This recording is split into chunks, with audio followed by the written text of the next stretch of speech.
2차 방정식과 2차 함수의 관계. 두 번째, 2차 함수의 그래프와 직선의 위치 관계. 지난 영상에서는 x축하고의 위치 관계를 배웠었죠. 이게 좀 더 일반적인 얘기지. 2차 함수의 그래프와 직선의 위치 관계라고 하는 겁니다. 첫 번째, y는 ax제곱 플러스 bx 플러스 c의 그래프와 직선 y는 mx 플러스 n, 교점의 x좌표.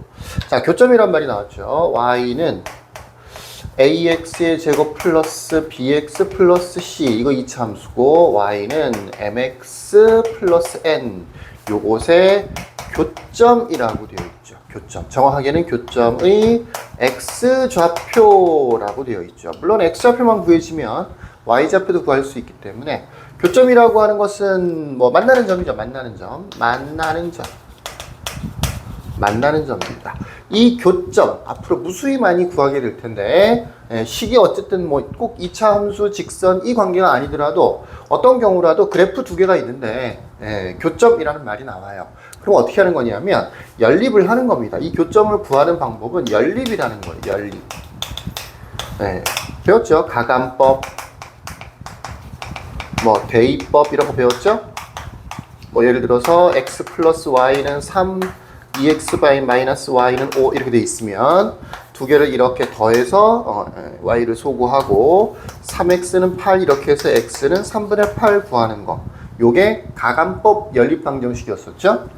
또 예를 들어서 뭐 x 플러스 y는 3, 2x 마이너스 y는 5인데 요 식에서 y는 마이너스 x 플러스 3처럼 y를 x로 표현하는 거지, 이걸 보통 y를 구했다라고 하는 건데 y 값을 구한 거예요.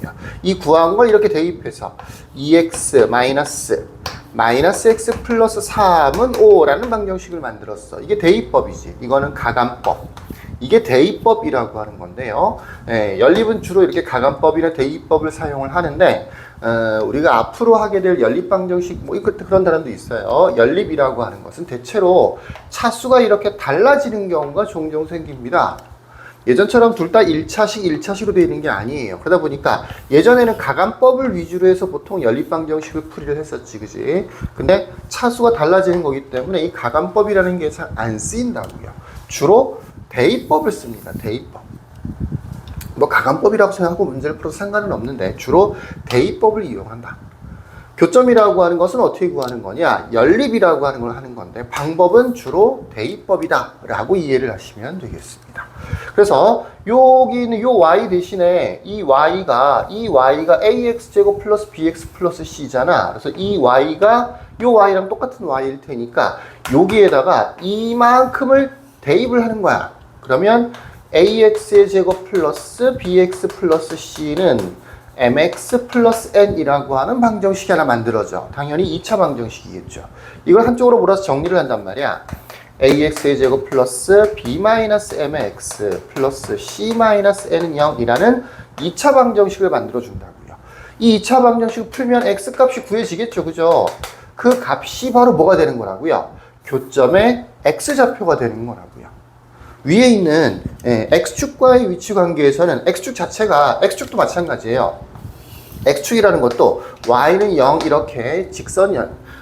x축도 직선이니까 y는 0 이렇게 식으로 만들어줄 수도 있어. 그래서 y에다가 0을 대입했다고 생각하고 문제를 풀어주면 되는 거예요. 그러니까 같은 얘기인 거죠. 어떻게 보면. 여기서는 그냥 위에서는 그냥 0을 대입한 거고 y를 0으로 바꿔서 판별식을 쓰세요 라고 한 거고, 지금은 그게 아니고 식이 두 개가 주어져 있으니까 두 개를 이렇게 같다고 한다는 얘기죠. 이 식과 이 식을 같다고 한다는 거죠. 그게 사실은 뭘 한 거라고? 대입법을 쓴 거라고. 대입법. 여기를 요 y 대신에 이 y가 이만큼이니까 이만큼을 이렇게 쏙 대입을 한 거라고요. 대입법을 써서 2차 방정식을 만들면 그 2차 방정식에서 구해지는 x값, 정확하게는 실근. 이 실근이 뭐랑 똑같은 거라고? 교점의 x좌표랑 똑같은 거라고. 이해되시겠죠? 2차 방정식을 만들어서 그냥 이 상태로 ax제곱 플러스 bx 플러스 c 요 직선 상관없이 저기에서 판별식을 구하면 저거는 x축과의 위치 관계를 얘기하는 거예요. 근데 그게 아니고 직선하고 같다고 만든 다음에 대입을 해서 연립을 한 다음에 그 다음에 방정식을 만들면 이거는 요 두 개 그래프의 교점과 관련되어 있는 방정식이 만들어진다라는 얘기야.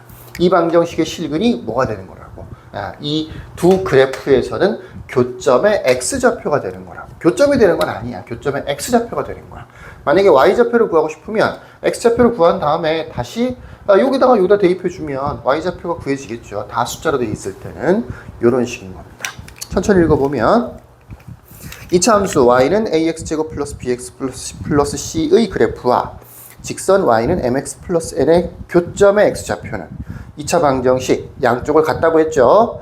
2차 함수 쪽에 있는 ax제곱 플러스 bx 플러스 c는 그 다음에 직선에 있는 mx 플러스 n 같다고 했죠. 이게 뭐 한 거라고요? 대입법을 이용해서 연립이라는 걸 한 거라고요. 연립 방정식을 풀려고 대입법을 사용을 한 거라고. 그거를 다시 정리를 뭐 하든 말든 상관없는데 왼쪽으로 다 2차 방정식이니까 당연히 한쪽으로 몰아줘야 되겠죠. 이렇게 왼쪽으로 넘기면 이렇게 정리가 되는 거고 여기에 실근과 같아진다. 교점의 x좌표가 이 방정식에서의 실근과 같아진다. 이렇게 연결을 시켜 놓으면 다시 두 번째로 넘어가서 위치관계 뭘 했었어요? 위치관계는 교점의 개수라고 했었죠, 그죠? 위치관계는 역시 새로 만든 방정식, 이 방정식의 판별식의 부호에 따라서 다음과 같이 여러 가지로 나눠진다라고 하는 거죠. 위에는 내용과 거의 똑같아요.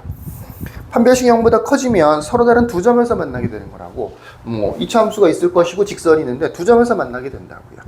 그 다음에 판별식이 0 되는 경우에는 한 점에서 만나게 되는 거야. 이걸 다른 말로는 접한다라고 한다고요. 2차 방정식에서도 접한다의 별표치라고 했었겠죠. 그죠? 여기서도 마찬가지입니다. 접한다는 말이 나오면 이렇게 판별식은 0. 물론 연립을 해야 돼요. 방정식을 만든 다음에 판별식은 0과 같이 문제풀이를 합니다. 접한다 중요하니까 동그라미 치고 별표 하나 쳐 놓으시고요. 만약에 2차 함수랑 직선이 만나지 않는다. 그렇게 되는 경우에는 판별식이 0보다 작아진다. 이렇게 연결이 되는 거라고요. 기본 내용은 똑같습니다. x축과 2차 함수냐 아니면 x축과 그게 아니고 x축과 2차 함수냐 아니면 직선과 2차 함수냐 그 차이가 있는 거야. 공식은 구조가 똑같아. 판별식이 0보다 크면 두 점에서 만나게 되는 거고 판별식이 0이면 접하게 되는 거고 한 점에서 만난다? 접한다. 판별식이 0보다 작아지는 경우에는 만나지 않는다라고 하는 거죠. 자, 착각하면 안 돼요. 판별식을 아무렇게나 막 쓰는 게 아니고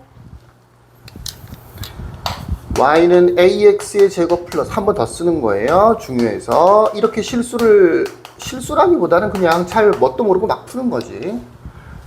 예를 들어서 이 두 개의 그래프가 있는데 두 점에서 만난다고 했어. 그럼 판별식이랬지? b제곱 마이너스 4ac가 0보다 크다.